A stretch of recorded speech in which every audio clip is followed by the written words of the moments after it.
JFK's assassination, the moon landing, Area 51. None of these conspiracies have anything on... Keep swimming, swimming, swimming.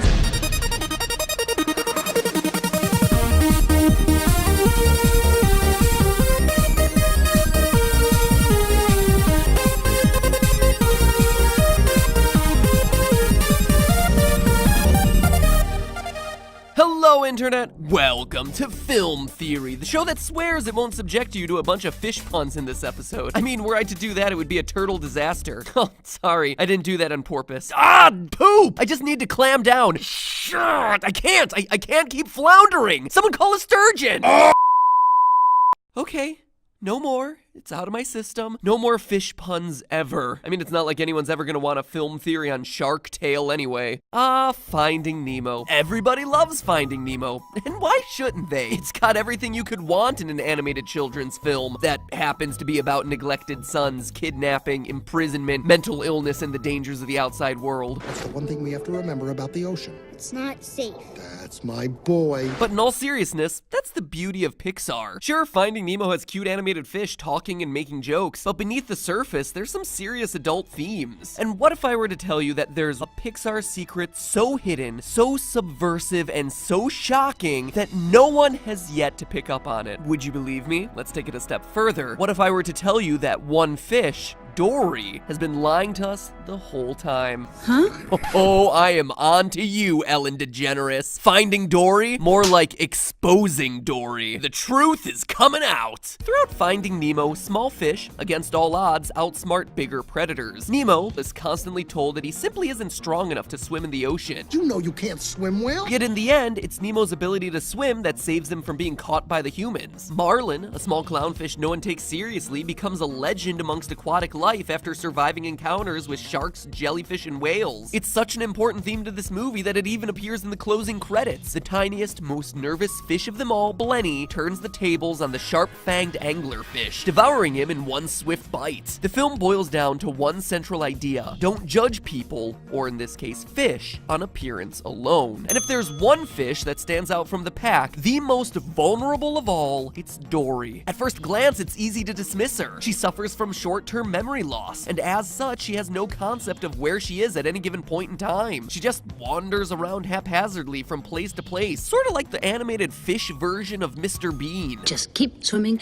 just keep swimming, swimming, swimming. Dory is constantly making silly and dangerous decisions, whether it's approaching sharks for directions, pretending to know whale talk by slowing down her speech, or bouncing up and down on a jellyfish like a trampoline. Dory even thinks that naval mines are Balloons! Look! It is a party! Who would ever take this fish seriously? Yet the results tell a completely different story. If you look just at what Dory accomplishes, she's actually the most competent and knowledgeable fish in the film. Dory successfully barters with the sharks, controlling them via a vegetarian support group. She may not know what naval mines are, but she sure knows how to shoot a missile out of a downed submarine. She's the only fish that can read English, and the only fish that speaks whale. Because, yeah, slowing down her speech was actually the correct way to do it. She's the fish that knows to duck when she sees a seagull, and most importantly of all, the fish that actually finds Nemo and reunites him with his father. So how do you reconcile Dory's naive personality with her shrewd resume? The answer lies far in the past. Ancient Rome, in fact. Now hear me out. That sounds weird, but hear me out. Claudius was the Roman emperor from 41 to 54 AD. As a child, he was afflicted with a limp and slight deafness. As such, he was ostracized by his wealthy family and considered a disgrace to the name. Basically, he was Tyrion Lannister. These handicaps, though, saved Claudius during the tumultuous rule of Tiberius and Caligula, who killed all noblemen and potential heirs to the throne. Claudius, though, was spared because he wasn't perceived as a threat. And despite Claudius's physical limitations, he was an expert political thinker, just like Tyrion Lannister. After Caligula was assassinated, Claudius became the emperor, and under his rule, Rome returned to the prosperity of Augustus's reign. Aqueducts, new roads, canals, they were all built, and the empire was once again connected connected. So what does any of this have to do with a fictional animated fish? Well, just like Claudius, Dory is using a physical limitation to ward off potential threats. Except unlike Claudius, she actually doesn't have those physical limitations. You heard me right. I'm saying right here and right now, Dory doesn't suffer from short-term memory loss. In the entirety of Finding Nemo, she's faking it.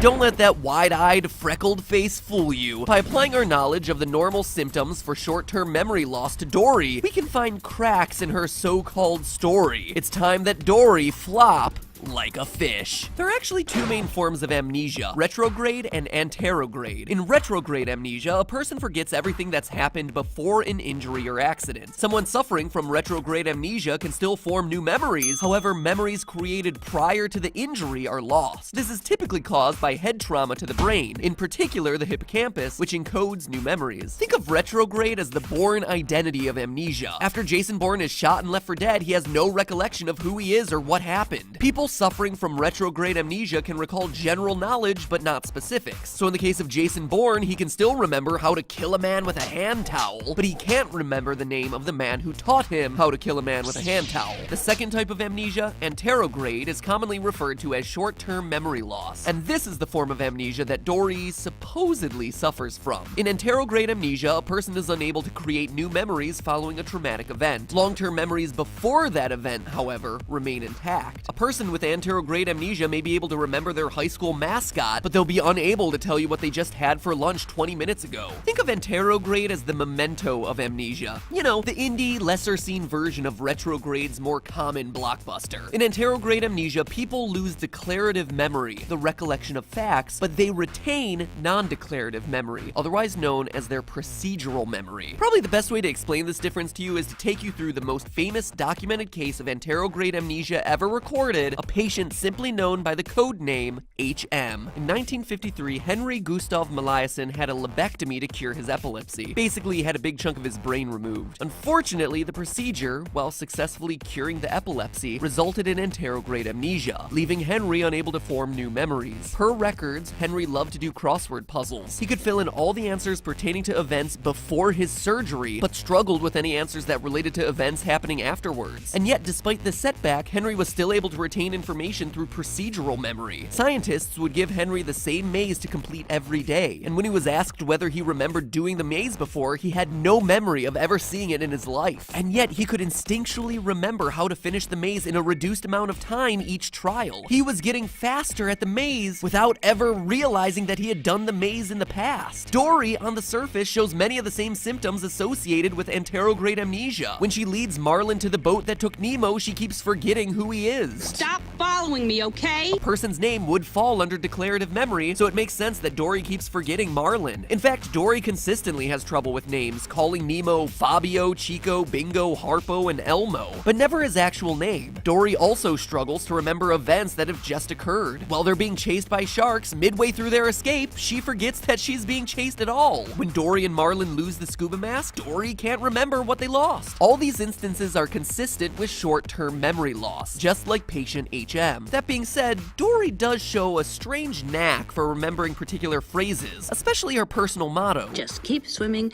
just keep swimming. Later, Dory can even remember the address Nemo's being kept at. P. Sherman, 42 Wallaby Way, City. Those would also classify as declarative memories, so is that the proof I'm talking about of her faking? Well, actually, no. According to Scientific American, one of the most common suggestions for better short-term memory is to use mnemonic devices. Dory's mantra of always keep swimming fits as a simple mnemonic device, reminding her of her primary survival tactic. Through simple, repeated phrases, people suffering from short-term memory loss can actually start to learn and to remember. And as for that address, Dory's repetition of the numbers is consistent with procedural memory. But then how can Dory read English words, like she does with the exit sign and the scuba mask, without having any knowledge of that ability? By this logic, shouldn't Dory be unable to read as well? Shouldn't she have forgotten how to? Well, no, believe it or not, there are actually multiple instances of anterograde amnesiacs learning to play an instrument. In these cases, the amnesiac has no recollection of learning the instrument, but when asked to play, they can do so extremely well. This is because instruments are learned through repeated practice, procedural memory. Think of how HM can't remember finishing the maze every day, but when they ask him to do it again, he can complete it much quicker than the day before. Thus, there's a scientific precedent for Dory being able to read while still not remembering that she can in the first place. You can read? I can read?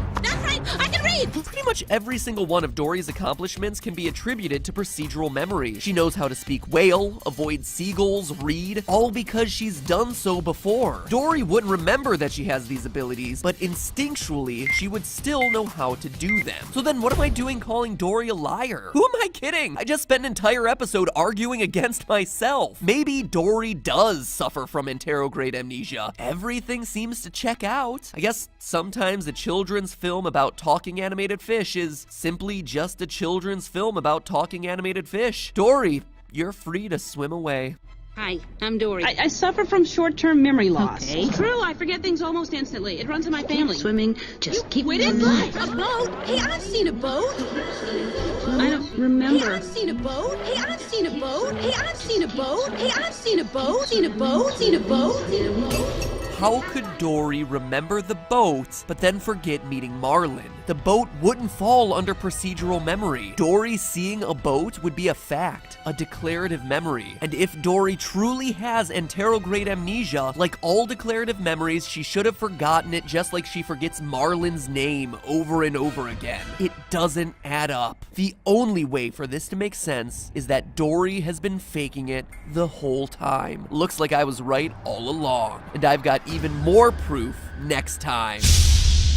But in the meantime, remember, that's just a theory. A film theory. And cut. Just keep subscribing, just keep subscribing, just keep subscribing to make sure you're notified next week of part 2 of this video coming out. Trust me, we found a ton of evidence that exposes Dory for the liar that she is. And please, while you're waiting, click here to check out my friends over at the Wisecrack channel. If you enjoyed this video, then you're gonna love their video about The Incredibles, exposing the less than stellar message that movie has to teach all the viewers watching it. It's a pretty mind-blowing theory they have over there, so click here, check it out. And finally, I have the results from last week's theory about the Teenage Mutant Ninja Turtles. In an overwhelming majority, twice the amount of any other turtle, your favorite Teenage Mutant ninjutsu-wielding terrapin was Leonardo. He had about 40,000 votes. Everyone else was hanging around 20K. Very interesting. I was very surprised to see that. I didn't expect it. Yay, Leo! Congratulations, big winner. Now, if you'll excuse me, I've got to pick up the pieces of that broken coffee cup. Foot hazard, my friends. I don't want to be stepping on that